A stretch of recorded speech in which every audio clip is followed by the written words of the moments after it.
For more on this, let's bring in political analyst Keith Leslie. Keith, is Ford right to protect those EV battery plant investments, or do opposition party leaders have a point that they're worried about our economy putting all its eggs in one basket? Well, in a word, yes. I mean, the opposition parties are right. The Ontario government and the federal Liberal government have invested billions. They made a big gamble on electric vehicles and the components, batteries, this sort of thing for the electric vehicle industry. So Ford absolutely has to defend that. I mean, at this point, there's so much money invested. He has to say, we're committed to this, especially for a government that, remember back to 2018, they ripped out EV charging stations from the GO stations because they were so anti-EV. So this is a real 180 for the Ford government to embrace them this strongly and make these deals with the federal government and the automakers. So they absolutely have to stick by it. Ford's biggest worry right now is that Pierre Poilievre, the federal Conservative leader, who's widely expected to win the next federal election, would likely undo any EV subsidies.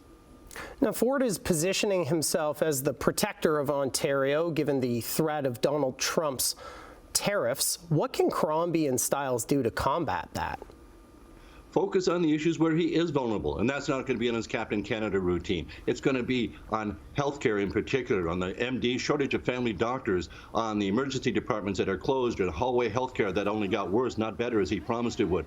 You know, on the housing file where they just simply are not able to build the houses they promised they would, and on the homelessness. Stick to these issues where he's vulnerable. The opposition parties can, hopefully make some dents there, because the Captain Canada thing, coming out in defense of Canada against Donald Trump, it works well for him on the sloganeering thing, on that sort of front. But we all know Doug Ford, nor the opposition leaders, none of them is going to be sitting down with Donald Trump to actually negotiate a deal. That's the federal government's job. But do you think those concerns that you speak of for the Liberals and NDP to concentrate on, do you think they're going to resonate with voters when every day we're hearing more and more about how Donald Trump is such a threat to Canada? Of course, we hear a lot about Donald Trump being a threat to Canada, but we also see homeless encampments growing. Hamilton's has gotten bigger, but it's not just big cities that have the homeless encampments. They're all over the province now, small towns, medium-sized cities. Communities are fed up with this kind of stuff. They want people getting help. The medical situation, I mean, your emergency departments are closed. People having to drive an extra 30, 40 minutes, or ambulances are to get people to emergency departments.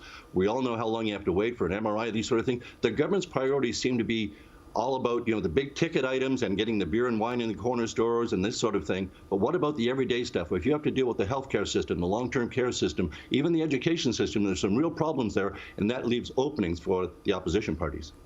Getting a bit more local, Hamilton Mountain has been a long-time NDP stronghold with Monique Taylor. Do you think Kojo Damte can keep it orange, or is Taylor's departure an opening for the Liberals and Don Danko? Well, I mean, his nomination wasn't exactly smooth, was it? I mean, they announced he won, then said, oops, wait, and there was some ineligible voters. They made him run off again. This doesn't exactly show a lot of NDP unity in Hamilton. So for him and Hamilton Mountain, you combine that with Taylor running federally, I mean, it does absolutely create an opening. I don't think that that's necessarily going to remain an orange seat, Hamilton Mountain. And even Hamilton Centre, we have Sarah Jama now running as an independent, and the NDP is going to have a candidate, and the Liberals will have a candidate, and the Greens will have a candidate. Will they all split the vote? Could the PCs win? You just don't know what's going to happen with this many candidates in a really contentious election. Once the dust settles on all this, do you think the Liberals will be able to get back a double-digit seat count in the legislature? Oh, they better be. And I think they actually have a real good chance here. I think that the NDP are the ones that are struggling right now, and the Liberals seem to be positioned to at least overtake them as official opposition in the February 27th election. They seem to be having a bit of momentum, whereas the NDP seem to be falling further and further back. All right, that's political analyst Keith Leslie. Keith, thanks so much for your time. Thank you.